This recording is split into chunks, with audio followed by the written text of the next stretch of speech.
কিন্তু আপনারা মামলা নিবেন না কেন? জ্বালাও পোড়াও করছে সন্ত্রাসীরা ওয়ারলেস বাজারে, আমার সাথে কেন এটা নিয়ে কথা বলতে হবে? সে যাই আপনার থানাতে ঘন্টার পর ঘন্টা বসে থাকবে কেন? এলাকাবাসীর কাছে হলফ দিয়ে বলতে পারি, কাউকে আমরা ছাড় দিব না।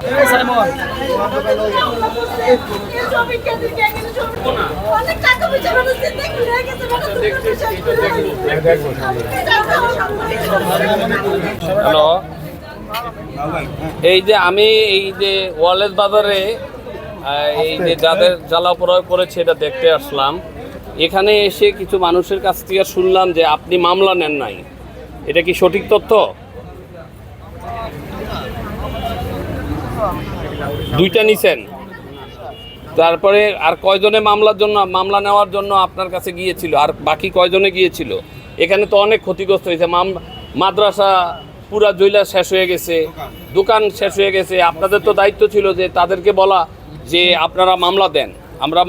আপনি কিসের ভিত্তিতে মামলা না করলে, আপনার কাছে অভিযোগ না দিলে আপনি কিসের ভিত্তিতে আপনি ইনভেস্টিগেশন করবেন?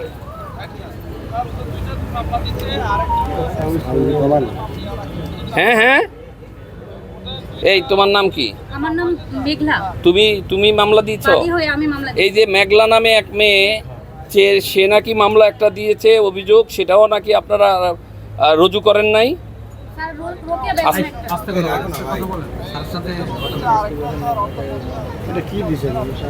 না কেন আমার সাথে কথা বলতে হবে কেন? কাজ হইছে, জ্বালাও পোড়াও করছে সন্ত্রাসীরা ওয়ারলেস বাজারে, আমার সাথে কেন এটা নিয়ে কথা বলতে হবে?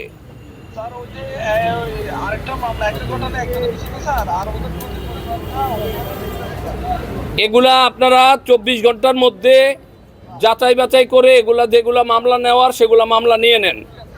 আপনাদের তো আপনারা মামলা নিবেন, মামলা নিয়ে যাচাই বাছাই করবেন।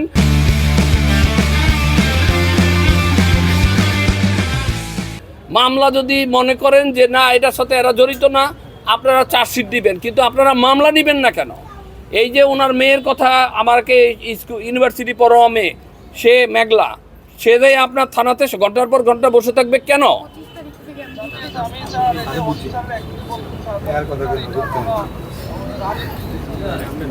এটা কিন্তু খুব ভালো কথা শুনান নাই।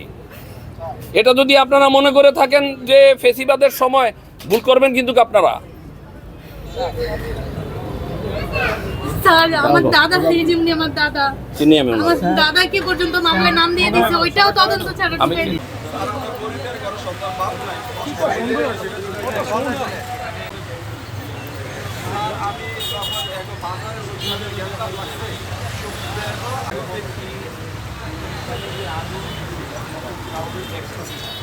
ওই সময় তো ধরেন না, আমি কাউরে দেখি না, কিন্তু আমি দুই পক্ষে ধরেন না গ্যাঞ্জাম লাগছে দিকে আমি জানি তো বড় ধরনের ঘটনা ঘটবে এখানে। স্যার আমি তালা মেরে গেছি গিয়ে বাড়ি আমার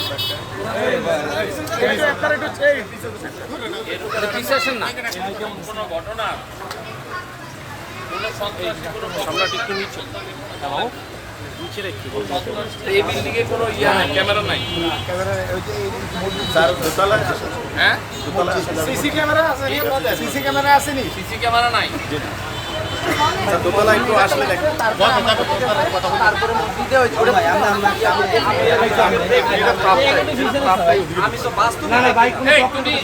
আপনি কেন ওরে ধমকাইতেছ নাম বলার জন্য? স্যার আমার মত রাখো, আমার এই দুইটা ছেড়ে যাইতো, আমি কেউ কোনো পক্ষের নাম শোনার দরকার নাই। যে বাতাস দিতে সেও অপরাধী, যে বাতাস খাইছে সেও অপরাধী। কারণ এই সমস্ত সন্ত্রাসের সাথে কোনো পক্ষ আমরা চিনব না।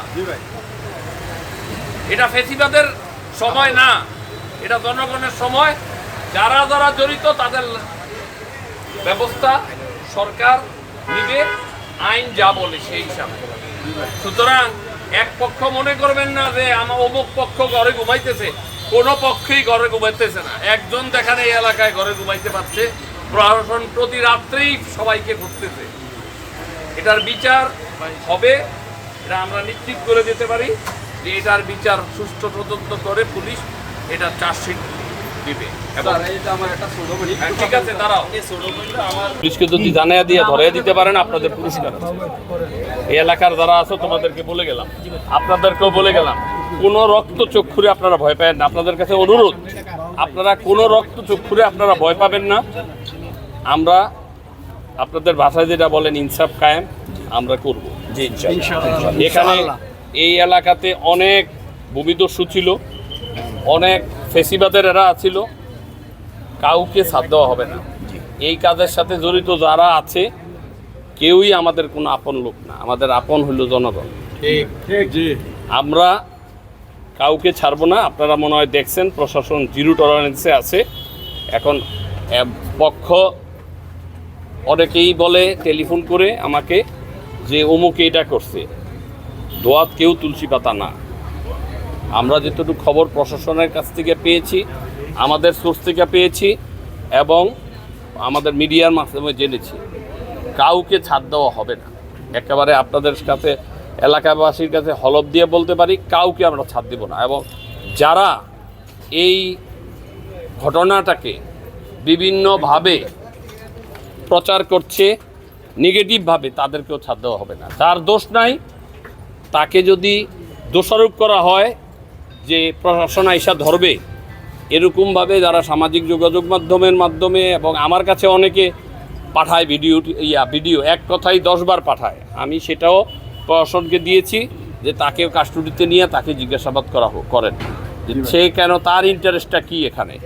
কিছু লোক আছে বাংলায় কথায় বলে যে বাতাস দেয়, কিছু লোক বাতাস দিয়ে পরিবেশগুলোকে অন্যদিকে নেওয়ার চেষ্টা করে। আমরা চাবো যারা ভিকটিম তারা যেন একেবারে তাদের ন্যায্য যে বিচার, সেই বিচার পায় এবং যে ক্ষতি হয়েছে সেই ক্ষতিপূরণ যেন তারা পায়। আমি তো নিজে দেখে গেলাম, বাকিটা আমি প্রশাসনের সাথে কথা বলবো, আবার প্রয়োজনে আসবো। আমি তো চাঁদপুরেরই মানুষ, আমার তো এমন না যে আমাকে আবার 6 মাস পরে আসবো। আমি তো এদিক দিয়ে যাতায়াত করছি, আমি আবার আসবো।